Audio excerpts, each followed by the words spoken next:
but there wasn't a ton of actual gameplay, in air quotes, shown. We posted a video that day breaking the trailers down, and if you want to check that out, please do. But we wanted to get together as a group and kind of talk about that reveal trailer and all of our opinions on it. So both Ubisoft and Xbox's head of marketing, Aaron Greenberg, even apologized for setting the wrong expectations because it was so poorly received. So I wanted to ask you guys, in general, what did you think of the presentation?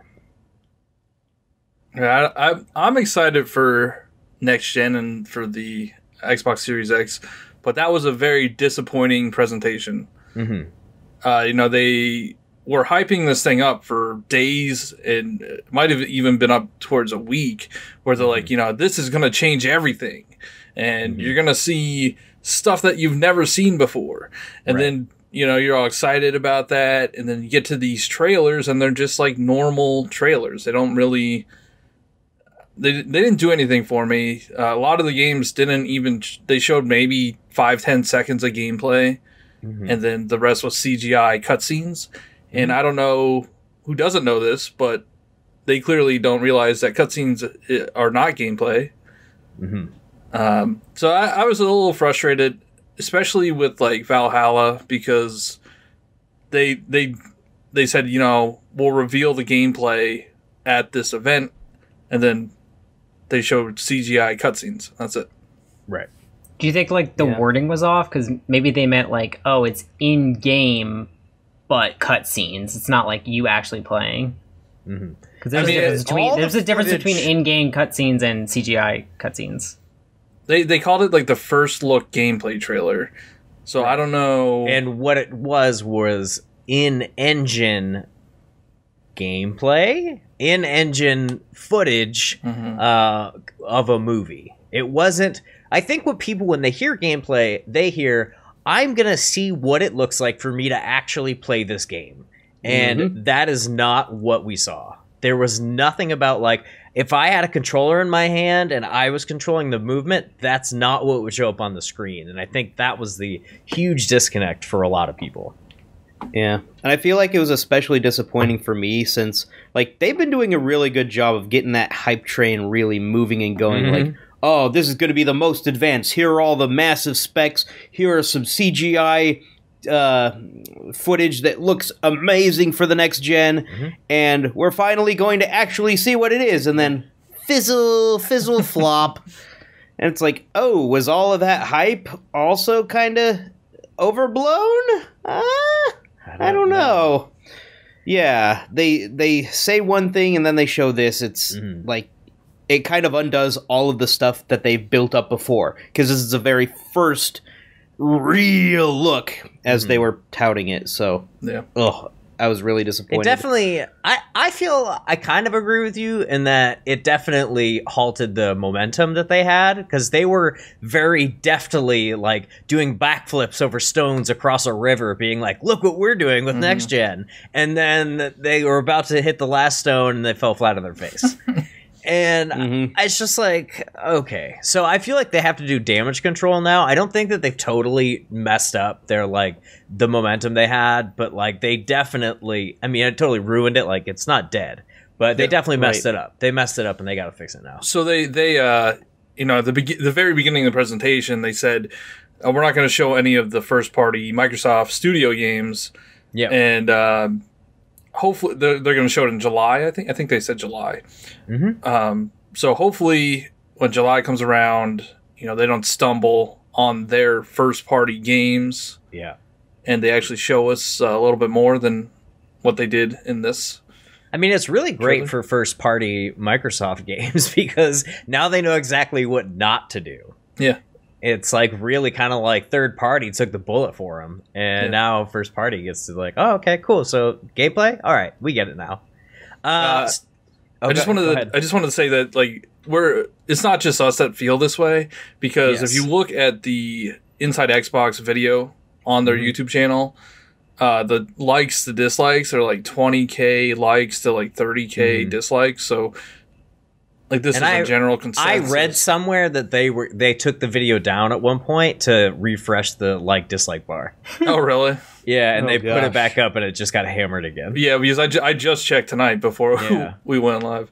So they tried. And I mean, there's one thing to be said about like if the games don't look next gen. Like for example, Celeste. It's definitely an older, stylistically wise type of looking game, but it's still, from what I've seen, an amazing game and definitely belongs in gaming. But if they were to feature Celeste, for example, type of game as next gen graphics and everything, that's not what this this was supposed to have achieved. And I mean, there was one game that definitely did not look next gen. It was that top down shooter game.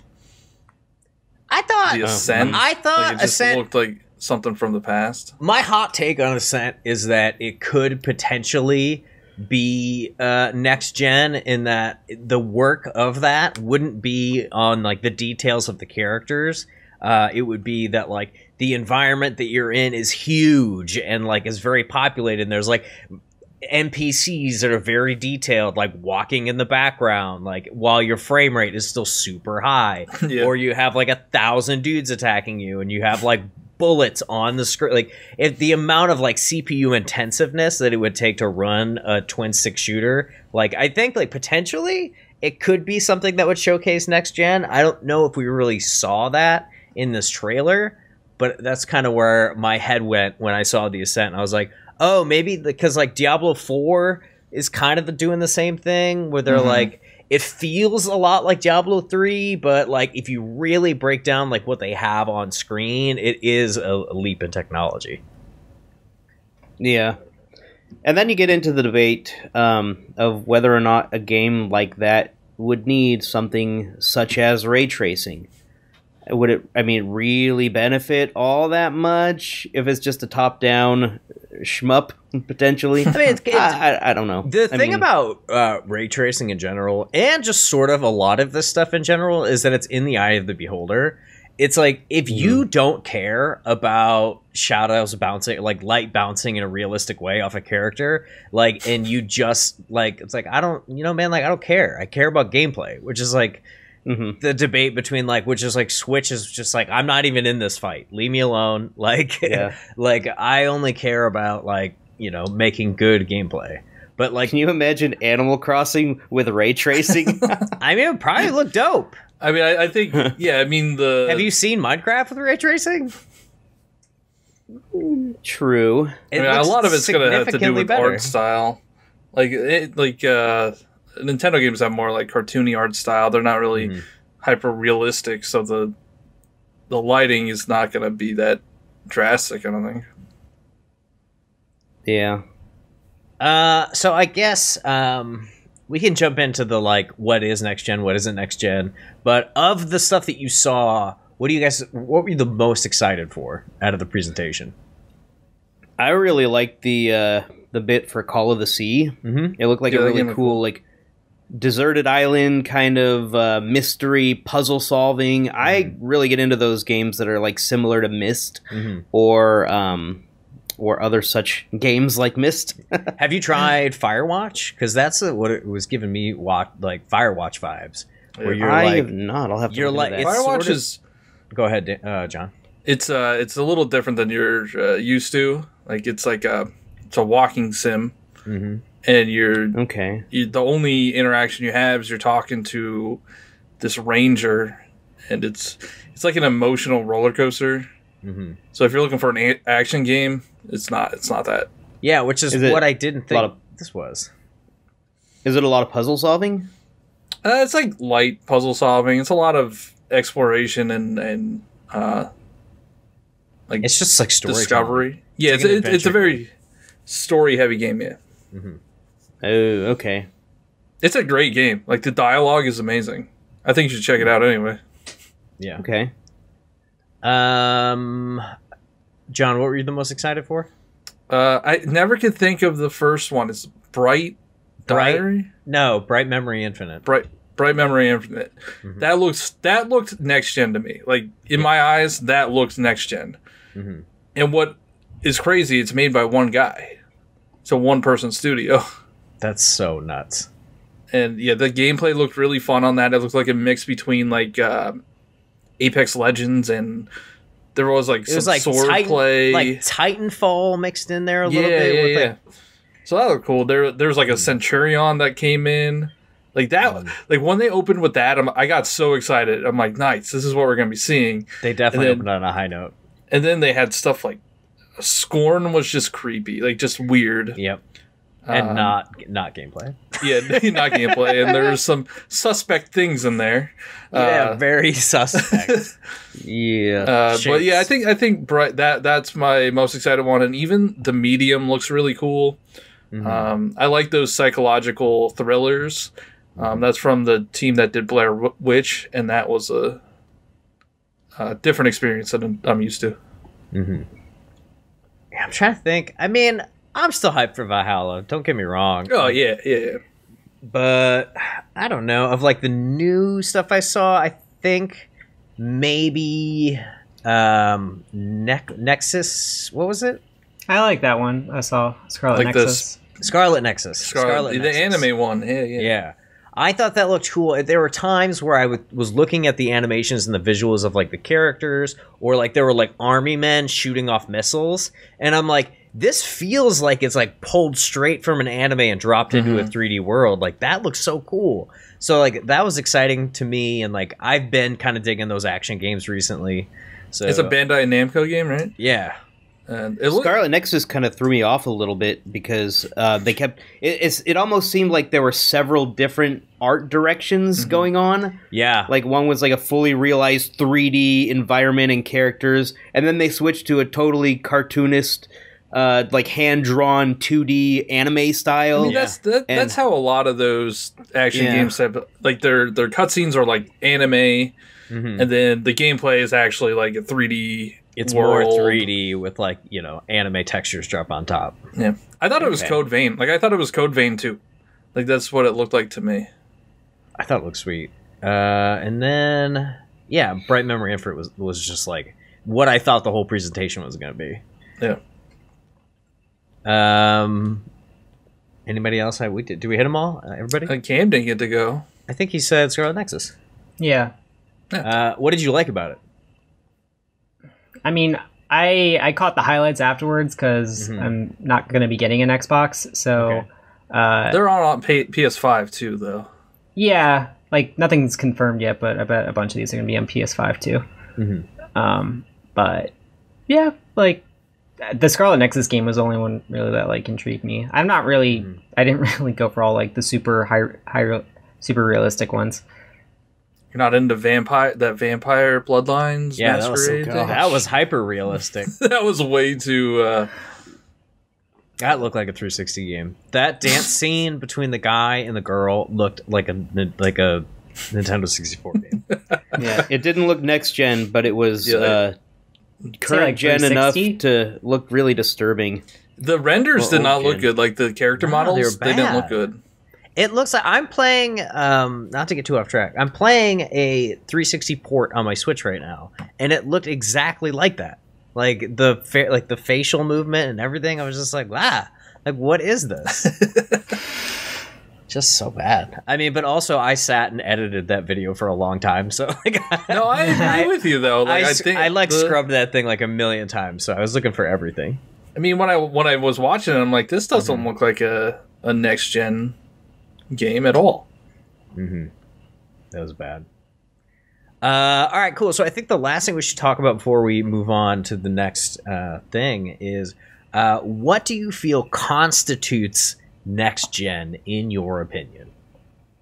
So, like I remember when the first PlayStation came out, and they really wanted to tout that they were next generation. They were like the big switch to 3D, and they implemented, from what I remember, they implemented a policy that like most, if not all the games were like strongly encouraged to be three-dimensional, and they kind of like like there are very few 2D side-scrolling games on the original the original PlayStation as a result.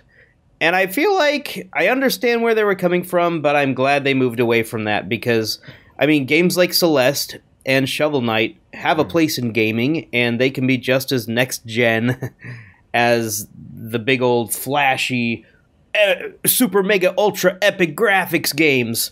So, right. Well, I will counter this. First of all, I will just say Castlevania was on PS1 and it was amazing, and you're correct. Yeah, Symphony of the Night is one of them. But what I would say is when you say next gen to me means it's something that cannot exist on current platforms. So I would say next gen, like Celeste is not a next gen game. Celeste could have existed. As far as now, no. Could have existed on like maybe PS1, maybe Super Nintendo, maybe, like something that could handle that type of like movement and sprite work. So I would say like games like that aren't next gen.